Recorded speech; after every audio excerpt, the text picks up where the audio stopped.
Congress eh. Buti pa nga, tame na tame si Doc Lorraine. Ako mumura yung mga hinayo pa kayo. People of the Philippines, ang Congress really abused their power. Kahit anong sabihin ninyo eh, kahit Congress, kahit mag-defend na mag-defend, you abuse your power. Simple, because kung hindi kayo mabuso, hindi nyo pinakawalan si Doc Lorraine at si Ka Eric. Pinaglaban nyo, hinintay nyo yung korte. Because you are very sure doon sa ginawa ninyo. Panawagan ng mga profesional na sundalo, huwag baliwalain.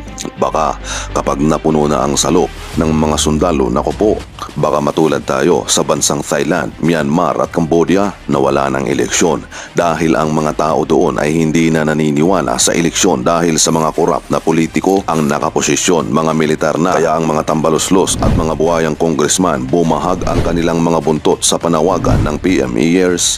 Kasama sa pumirma na palayain sila si Ka Eric at si Dr. Lorraine Badoy ay ang dating PNP chief na si Sani Rason at ang dating AFP chief sa panahon ni dating Presidente Gloria Macapagal Arroyo at naging National Security Advisor din sa gabinete ni former President Rodrigo Roa Duterte, si Hermogenes Esperon. Nang malaman ng mga tambaluslos na mahigit na 200 na active at retired PMAers na ang nanawagan na palayain sila si Ka Eric at Dr. Badoy, mawa na lang ng istorya ang mga tambaluslos na kesyo sinabi daw ni Ka Eric kung sino ang kanyang source sa isang executive session ayon pa kay Congressman Tambunting. Pero ang totoo, alibay lang ito para makaiwas sila sa kahihiyan dahil sa ginawa nila na pagkulong kay Ka Eric at kay Dr. Badoy. Nahubaran ng mga maskara ang mga tambaluslos na mambabatas kuno sa Pilipinas na wala namang ginawa kundi mangupit sa pera sa kaban ng bayan. Nakakahiya kayo, mga buhayang congressman, taong bayan ang nagpapasahod sa inyo, magtrabaho kayo ng maayos, mga iyo kayo.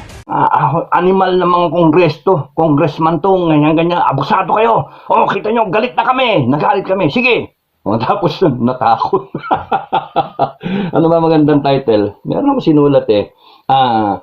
PMA grads, support, Celis Badoy, lumaya na, laya na, talo Congress, natakot. Oy, nako. Shout out sa mga PMA graduate, matanda man o mga batang classes. I'm so happy na marami tayong mga ayer na alam pa rin yung tama't mali, no? Nakikita pa rin. Because wala yung biglang lumabas yun. And then, ako nalaman ko, yesterday ba? The other day, yesterday. Basta nalaman ko, sinabi sa akin ng asawa ko, may post yung may manifesto. Uy, talaga, tuwan-tuwa ako, may manifesto. Nasaan, basahin ko. Pipirma ko. Binasa ko, mahaba yung manifesto.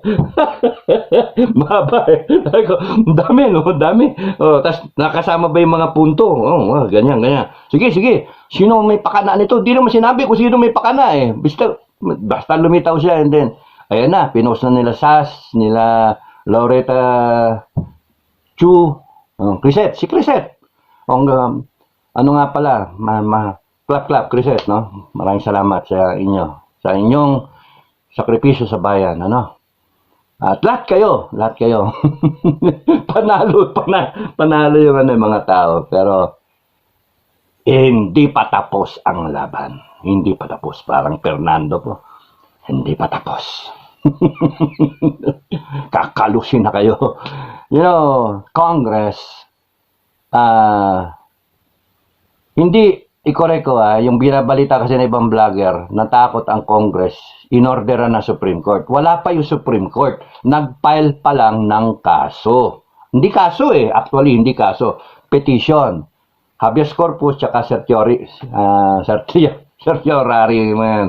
So, yung yung Supreme Court pag-aralan and then maggawa sila ng parang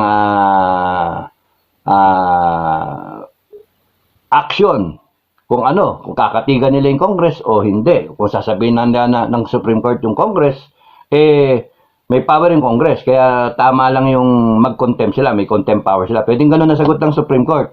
Or pwedeng sabihin ng Supreme Court, Congress overstepped.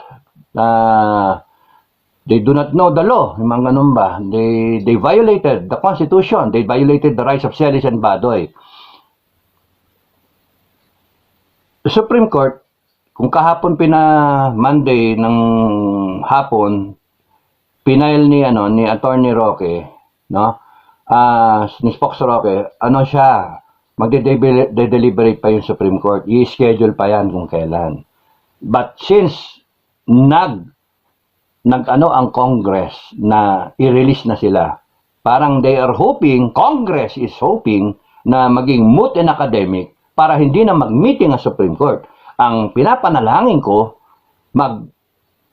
pag-meetingan pa rin ang Supreme Court at mag-issue pa rin ng statement ang Supreme Court. Kung ano yung findings nila, kung ano yung tingin nila. Because kung ano yung pananaw nila, may impact yon sa Congress. So ang Congress nagsabi, sige, bibigay nga namin si Celis ng perlo, ng parang palalayain. Leave, no? Palalayan ka ng in condition na kasi para puntahan niya yung nanay niya kasi parang masama daw ang ng nanay. So, humingi si Celis, Celis na pwede siyang bumisita sa kanyang nanay. Biglang sinasabi ng Congress na mga congressmen na matapang, may katwiran, ganun ba, na hindi pwede. Iurong mo na muna. Iurong mo na muna yung iyong petisyon. Napakawalang yan ng natin, Congress natin, Sorry mga honorable, pero napakawalang yan ng ginagawa nyo. Kaya abuso talaga kayo Okay.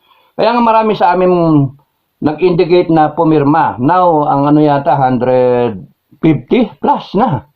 Wala pa doon hindi, nawawala pa yung mga pangalan namin iba. Because hindi namin alam kung nasaan yung master list, yung origin, no? Yung iba sa amin, hindi alam kung nasaan. Basta sumulpot siya and then, sign ako, count me in. Ganun lang ang nangyayari. So, iba, dinaan sa, kagaya